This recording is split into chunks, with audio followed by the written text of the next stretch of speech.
Sziasztok, én Csenge vagyok, és elérkeztünk a következő videómhoz, ezzel együtt pedig a 6. résznek az elemzéséhez, kibeszéléséhez, és már nagyon várom, hogy eljussunk a 8. részhez, ugyanis az a rész az valami elképesztő volt, és úgy fogom csinálni, hogy most a 6. részről beszélek, és utána a 7. és a 8. részt ismét egybe kötöm, mint ahogy a 4. és az 5. részt, hiszen azok is összekapcsolódnak, és sokkal több említésre méltó dolog van a 8. részben, mint a 7-ben, viszont a 7. ahhoz kell, hogy felvezesse a 8. részben a történeteknek a kibontakozását, épp ezért arról is fogok beszélni. Viszont most térjünk rá a 6. részre, és beszéljünk erről.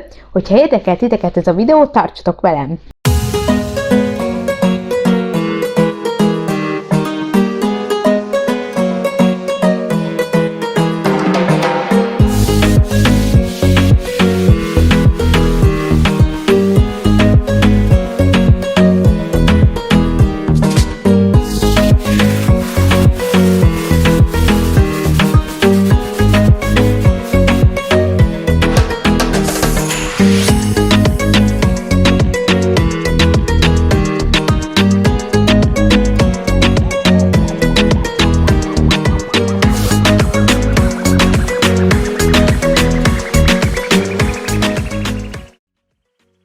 A 6. rész az szintén egy hosszabb epizód, szerintem majdnem 1 óra, azt hiszem most eléggé hosszúak az epizódok így a 3. évadban, és az a címe, hogy Intensity in a Tent City. Valahogy úgy lehetne magyarra lefordítani, hogy feszültség vagy intenzitás a sátorvárosban. Az eleje úgy indul a 6. résznek, hogy megismerhetjük ugye ebben a részben Pilátust és a feleségét, aminek nagyon örülök, mert azért Pilátus is egy jelentős szereplő az evangéliumokban, és Jézusnak az életében nagy szerepet játszik.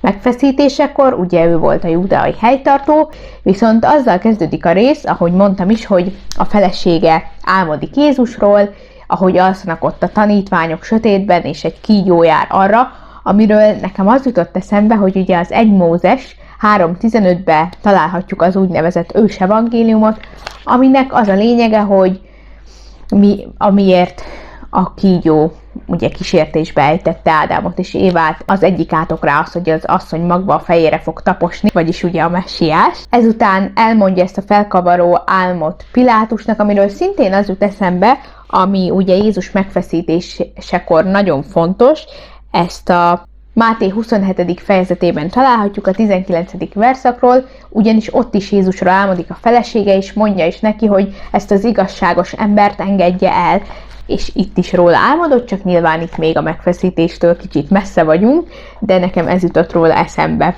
Az egész epizódról azt mondanám el, hogy ez szintén egy lágyabb hangvételű epizód volt, ami alatt azt értem, hogy a nagy eseménydús, csodákkal teli, akciókkal teli 5. rész után ebben kevesebb jelentős esemény történt, inkább fontos párbeszédek, fontos horderejű párbeszédek folytak benne, és apró történések, hogyan készülnek, mit hogyan csinálnak, beszélgetnek, viszont azért itt is elbújt egy csoda, ami nagyon-nagyon tetszett, és egy bibliai jelenetet is láthatunk, amit szintén említek majd nem sokára. Viszont még visszatérve, újra láthatjuk Quintust ebben az évadban először, és Gaius bemegy hozzá, Gaiusszal beszélgetnek, és Quintus dühös amiatt, hogy már Jézusnak a híre ennyire terjed, ennyire utána akarnak menni, és hogy ilyen zajongás, zavarodottság van a városban. És előtte meg ugye Atticus is járt nála, és elmondja Gaiusnak Quintus, hogy Atticus el akar menni Jeruzsálembe Pilátushoz, és hogy ezt állítsa meg ilyesmiről szól ez az egész. Atticus valóban elmegy Pilátushoz, és azt beszélik, hogy már milyen rég nem találkoztak. Igazából ott meg ők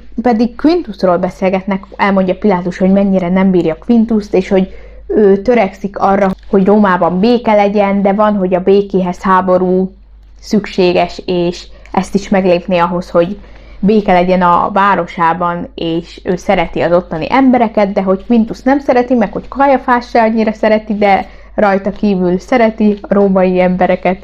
Nekem még azt tetszik, hogy Pilátus egy ilyen fiatal karakter, és őt is valahogy mindig ilyen, ahogy olvastam az evangéliumokban, az őróla szóló részeket, ilyen idősebb embernek képzeltem el, de egyébként meg nem biztos, mert lehet tök fiatal volt, és így valósághű volt, hitelesebb számomra, hogy ilyen szerepben, ilyen korosztályban, ilyen korban láthatom Pilátust. Kiküldte Jézus a tanítványokat szolgálatra, misszióra, és az Andrásnak a Filippel való missziója nem olyan jó sikerült, ugyanis ezt a 7. részben fogjuk jobban megérteni, de az a lényeg, hogy a bálos példázatot mondták el az embereknek, ami nagy felkavarást, feszültséget, pusztulást okozott, úgymond a Dekapoliszban, a 10 városban, és a példázat arról szól, hogy ugye mindenki kifogásokat keres, hogy bemenjen a bálba, mennyegzőre, Jézushoz, és akik nem elkötelezettek, azokat Isten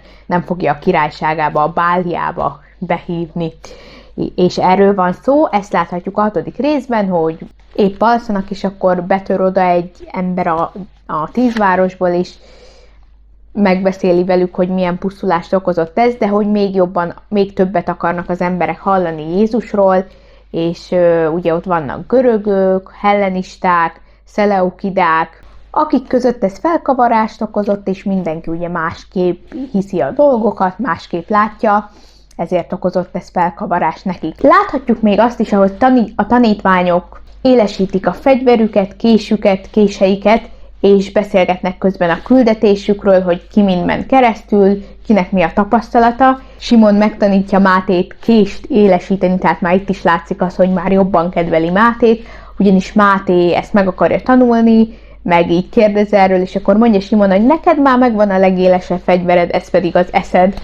És ez is ilyen bók volt, úgymond. Ami nekem még feltűnt, amikor a tanítványok beszélgetnek a missziójukról, hogy Máté jegyzetel, ami szintén utalás arra, hogy ő írta az evangéliumokat. Láthatjuk ott, hogy Zelóta Simon nem a legjobb paszban van, így elgondolkodik, és visszaemlékezik a múltjára, amikor ugye ő még ölt késekkel foglalkozott, mert az zelótáknak ez volt az egyik jellegzetességük, és mivel előtte Zelóta Simont meglátták a régi rendből, a régi csapatából, akik ugye úgy veszik őt, mint aki elárulta a rendet, ezért megijed, és ezért is kell szembenézni a múltjával. Ahogy lehető, elbújik előlük, de valahogy mindig rátalálnak, és így már nem tud elmenekülni ezelől, ezért meg is adja magát, és felkészül arra, hogy megölik őt, fel is veszi magára a ruhát, és már megadja magát, és készen áll arra, hogy megöljék őt, de ő elkezd Jézusról beszélni, a messiásról, és hogy mennyire megváltozott az élete, amióta őt követi, és elmagyarázza, hogy miért is hagyta hátra azt az utat, amit ő előtte követett, és ez elgondolkodtatja azt a 2 embert, akik ott vannak, és mondja nekik, hogy menjen velük, és nézzék meg, hogy tesz csodákat, el is mennek vele. És mielőtt még rátérnénk a bibliai történetre, még azt is fontos megemlíteni, hogy itt érezhető, hogy kicsit kibontakozik a Tamár és a Mária között lévő feszültség, ami korábban azért volt, mert Tamár egy kicsit úgymond oda mondta Máriának, hogy hát hallottam pletykákat, hogy neked milyen volt a múltad, és most Mária is kiadja magából, amit gondol, hogy ő csak így idejön, neki semmi terhe, semmi küzdelme nem volt. Ő elmondja magáról, hogy egy megszállott volt, egy nagyon mélyről jött, és ő meg csak így egyszer eljön Kapernaumba, betöri a cseréptetőt, ugye utalás az első évad 6. részére, amikor Jézus meggyógyítja a lebénult embert, és ugye Tamár viszi, ott ismerhetjük meg Tamárt, mert ő viszi az etánt, akit meggyógyított Jézus, hogy megbocsátottak neked a bűneid, és akkor ugye feláll, és hogy neki igazából semmiben nem tellett az, hogy itt van, hanem ő ilyen könnyen ide került, és hogy annyit nem tud megtenni, hogy a nyakláncát feláldozza azért, hogy pénzhez jussanak, hogy tudják Jézus szolgálatát támogatni anyagilag, de ilyenkor kifakadt Tamár is, hogy hát nem tudod, hogy én honnan jöttem, mi volt a múltam. Az, hogy nem tudsz rólam semmit, nem jelenti azt, hogy én nem éltem át fájdalmat az életem során, és itt elmondja, hogy ő egy olyan olyan faluból jött, ahol egy háború sújtotta meg őket, és ebben meghaltak a szülei is, a testvére is, és egy nyaklánc maradt neki, ami rajta van, ami generációkon át öröklődött, és meg is kérdezi őt, hogy látod, mit látsz a nyakláncon? És akkor mondja, hogy egy foltot, és akkor kiegészíti, hogy igen, ez egy vérfolt, és hogy ez az, ami az anyukájától ez maradt meg neki. Szóval így jobban megismerhetjük kicsit Tamárnak a történetét is, hogy hát azért neki sem volt olyan könnyű, ő se csak így termett, hanem neki ugyanúgy volt egy kemény küzdelme, egy kemény háttere, ezzel is bemutatva az, hogy mindenki küzd valamivel attól, hogy nem tudunk róla, mindenkinek van valami, amivel szembe kell, vagy szembe kellett néznie, és mindenki eljut az egyik pontból a másikba, tehát igen.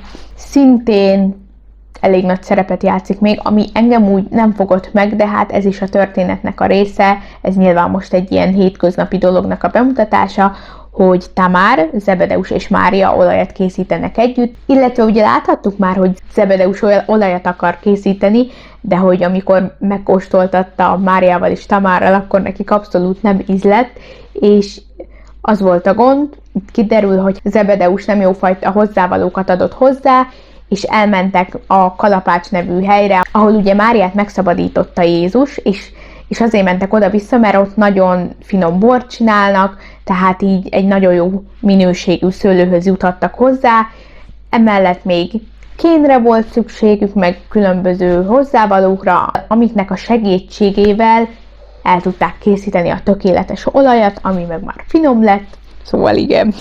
És most pedig térjünk rá a bibliai történetre, ami ugye ez a Lukács 7. fejezetében található a 18-tól a 35. verszakig, amikor Keresztelő János elküldi 2 követét Jézushoz, hogy kérdezzék meg, hogy valóban ő az eljövendő, vagy valaki mást kell várniuk, és ugye itt Jézus mondja, hogy igen, ő az, és eközben gyógyítja a betegeket, tanítja őket. Ami nagyon tetszett, ami ebben a részben kiemelkedő volt, az az, hogy ott van Súla és Barnabás is, és Barnabás elgondolkozik azon, amiket Jézus mondott, és ahogy látja, hogy meggyógyítja a betegeket, ugye itt Súla vak, tehát ezt kezdettől fogva láthatjuk, hogy ő egy vak nőt játszik, és ők mindig együtt vannak, nagyon szeretem az ő karakterüket, és nagyon örülök, hogy ebbe kaptak egy kicsit több szerepet, és látja, hogy hát ha Isten, hogyha Jézus képes ezeket meggyógyítani, akkor Súlát is meg tudná gyógyítani,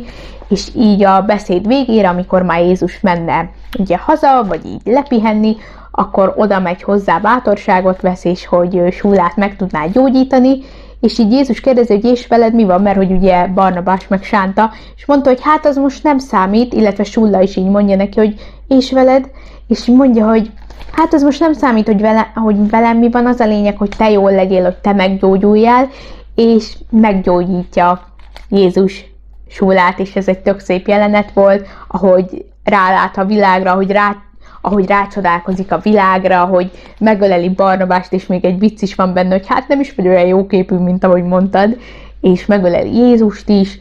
Ott van ugye János, Jakab és Simon is, akik így szintén ledöbbennek, hogy wow, Jézus micsoda dolgokat tud cselekedni, és aztán tovább mennek, elveszi Barnabástól a botot, és akkor csak így mosolyog Jézus, és észreveszi Barnabás, hogy ő is meggyógyult, és Jézusnak a nyakába borul, felemeli őt, meg így nagyon vicces, és nagyon jó volt ez a jelenet, amiről szintén az jutott eszembe, hogy attól, hogy te nem kéred Jézust, attól még ő ugyanúgy tudja és ismeri a problémáidat, és a váratlan helyzetben gyógyít meg, amikor nem is gondolnál rá, akkor jön az áttörés, a gyógyulás, a bővölködés az életedben, és számomra ez a jelenet ezt adta.